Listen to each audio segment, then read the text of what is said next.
Hello বন্ধুরা, তোমরা কেমন আছো? আশা করি ভালো আছো। আজ আমি কই মাছের ঝোল আমি কি করে বানাই তোমাদেরকে দেখাবো।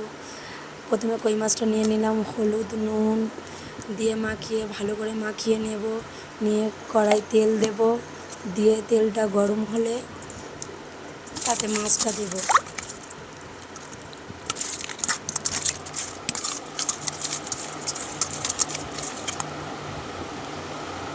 কড়াই তেল দিলাম, দিয়ে এবারে মাছটা দেব, দিয়ে মাছটা এবার ভালো করে ভেজে নেব।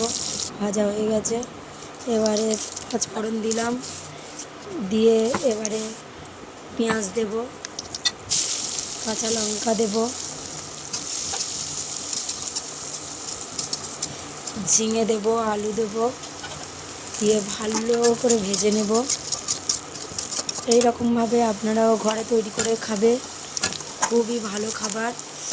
অল্প অল্প মশলায় ভালো, মানে শরীর ভালো থাকবে।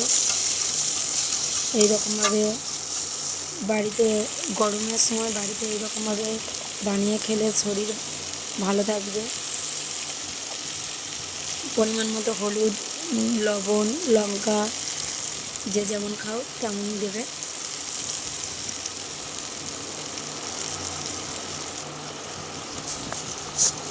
আমাদের উনানে রান্না করতে হয়। এবার জল ঢেলে দেবো, একটু নাড়াচাড়া করে। এবার তরকারিটা চাপা দেবো, দিয়ে সিদ্ধ মতো হয়ে গেলে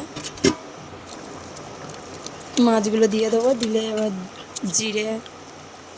জিরে বেটে, জিরে বাটা দিয়ে তরকারি পুরো জিরে বাটা দিয়ে তরকারিটা নামিয়ে নেব।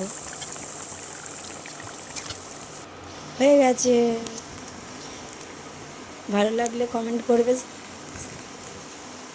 সাবস্ক্রাইব করে দেবে। ধন্যবাদ।